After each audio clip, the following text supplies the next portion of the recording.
todos, mi nombre es Diana Carolina Vélez Giraldo y junto a mis compañeras Angélica Juliet Gaviria Barbosa y Helen Dayana Arias Suárez, quiero invitarlos a que se queden en este podcast donde hablaremos de la distribución del poder en el Estado colombiano a través de las tres ramas del poder público de conformidad con la Constitución Política de 1991. Para empezar, quiero contarles que la Constitución de 1886 estableció un modelo de organización territorial intermedia en Colombia, con centralización política y descentralización administrativa. Esto puso fin a las luchas entre el federalismo y el centralismo del siglo XIX, donde el Estado se había organizado como un sistema federal. Posteriormente, ese modelo fue reemplazado por la descentralización y autonomía de las entidades territoriales bajo la Constitución de 1991, donde se expresa que Colombia es un Estado social de derecho, organizado en forma de república unitaria, descentralizada, con autonomía de sus entidades territoriales, democrática, participativa y pluralista, fundada en el respeto de la dignidad humana, en el trabajo y la solidaridad de las personas que la integran y en la prevalencia del interés general. Asimismo, el título quinto de la Constitución Política, en su artículo 113, establece la organización del Estado para la realización de sus fines y para ello lo divide en las ramas del poder público, legislativa, ejecutiva y judicial. La rama legislativa está representada por el Congreso de la República. Este, a su vez, está integrado por el Senado y la Cámara de Representantes, que son elegidos por los ciudadanos a través del voto popular, cada uno conformado por una mesa directiva y organizado en comisiones. La función principal es hacer las leyes, ejercer el control político sobre el gobierno y la administración y reformas a la Constitución. La Ley 134 de 1994, estatutaria sobre mecanismos de participación ciudadana, regula instrumentos como el referendo, la consulta popular y el plebiscito. Por su parte, la rama ejecutiva está representada por el presidente de la República, quien es el jefe de Estado, jefe de gobierno y máxima autoridad administrativa, electo por un periodo de 4 años. Junto a él conforman el gobierno nacional los ministros y los directores de departamentos administrativos. También hacen parte de esta rama los gobernadores departamentales, los alcaldes municipales, las superintendencias, los establecimientos públicos como el SENA y la ESAP, y las empresas industriales y comerciales del Estado como el Fondo Nacional del Ahorro y FONADE. La función principal de esta rama es ejecutar las funciones administrativas del Estado, formular políticas y garantizar el cumplimiento de la Constitución y las leyes. La Ley 489 de 1998 dicta normas sobre la organización y funcionamiento de las entidades del orden nacional y expide disposiciones, principios y reglas generales para el ejercicio de los numerales 15 y 16 del artículo 189 de la Constitución. Finalmente, la rama judicial está integrada por la Corte Constitucional, la Corte Suprema de Justicia, el Consejo de Estado, la Comisión Nacional de Disciplina Judicial, la Fiscalía General de la Nación, los tribunales y los jueces. Su función principal es administrar la justicia, función que también ejerce la justicia penal militar. Todo esto para dar solución a los conflictos que surgen entre el Estado y los ciudadanos o entre los ciudadanos mismos.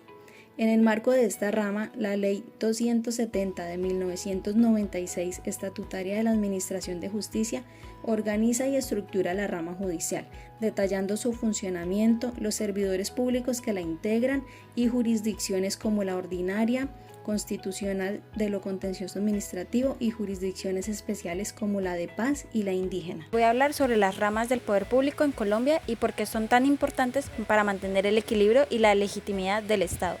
Primero, recordemos que el poder se divide en 3 ramas: la legislativa, la ejecutiva y la judicial. Esta división existe para evitar que el poder se concentre en una sola mano, permitir la participación de todos y garantizar que el Estado funcione de forma justa y democrática. Como dice la Constitución en su artículo 113, cada rama tiene su función, pero todas deben trabajar en armonía para cumplir los fines del Estado. La rama legislativa, representada por el Congreso, tiene la tarea de crear, debatir y aprobar las leyes que rigen nuestra sociedad. Además, representa la voluntad del pueblo y ejerce control político sobre el gobierno, es decir, vigila que el Poder Ejecutivo cumpla con su deber. Por otro lado, la rama ejecutiva, encabezada por el presidente y las autoridades regionales, se encargan de hacer cumplir las leyes, aplicar políticas públicas y administrar los recursos del país. Es la rama que transforma las normas en acciones concretas que benefician a la comunidad. La rama judicial, conformada por las cortes y tribunales, tiene la función de interpretar las leyes y garantizar la justicia. Su papel es proteger los derechos fundamentales de las personas y asegurarse de que todas las decisiones del Estado estén del marco constitucional. Además, existen los órganos de control como la Procuraduría, la Contraloría o el Consejo Nacional Electoral, que complementan este sistema vigilando que haya transparencia y un buen manejo de los recursos públicos. Cuando estas ramas trabajan de forma armónica, el Estado funciona correctamente. Por ejemplo, el Congreso aprueba una ley, el Ejecutivo la pone en práctica y la justicia verifica que se respete la Constitución. Así se mantiene un equilibrio entre crear, ejecutar y controlar. Si este equilibrio se pierde y el poder se concentra en una sola rama, la soberanía del Estado corre peligro. Podría haber abusos, corrupción y pérdida de confianza en las instituciones. Por eso la separación y la colaboración entre las ramas del poder público es esencial para proteger la democracia y los derechos de todos los ciudadanos. Así es, pero es fundamental hablar sobre la importancia de los pesos y contrapesos en las ramas del poder público, ya que este sistema es fundamental en el Estado democrático porque evita que el poder se concentre en una sola autoridad. Gracias a él, las tres ramas del poder público que hemos hablado anteriormente actúan dentro de sus límites constitucionales y pueden vigilar, controlar y equilibrar a las demás. Esto fortalece la transparencia, la rendición de cuentas y asegura que el Estado funcione conforme a los principios de justicia y legalidad. Por ejemplo, la rama legislativa controla el gobierno, aprueba presupuestos. La rama ejecutiva sanciona y reglamenta leyes, asegurando su correcta aplicación. Y la rama judicial protege los derechos de los ciudadanos y controla la constitución de las leyes y actos administrativos. En Colombia este principio está consagrado en el artículo 113 de la Constitución, como lo hemos mencionado anteriormente, que señala que los órganos del Estado tienen funciones separadas, pero colaboran armónicamente para cumplir sus fines. Además, el peligro para la soberanía del Estado si no existiera la separación de estos poderes sería que el Estado perdiera su equilibrio interno y correría un grave riesgo de tiranía y autoritarismo.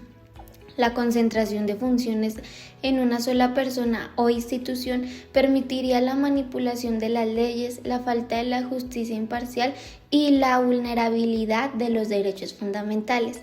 Además, la soberanía nacional se vería comprometida porque el poder dejaría de representar al pueblo y se convertiría en un instrumento de interés particular. Por ello, la división de poderes y de pesos y contrapesos son esenciales para garantizar que el Estado actúe de manera democrática, justa y transparente, protegiendo los derechos de los ciudadanos y el bien común. Muchas gracias por escucharnos, nos vemos en otra ocasión.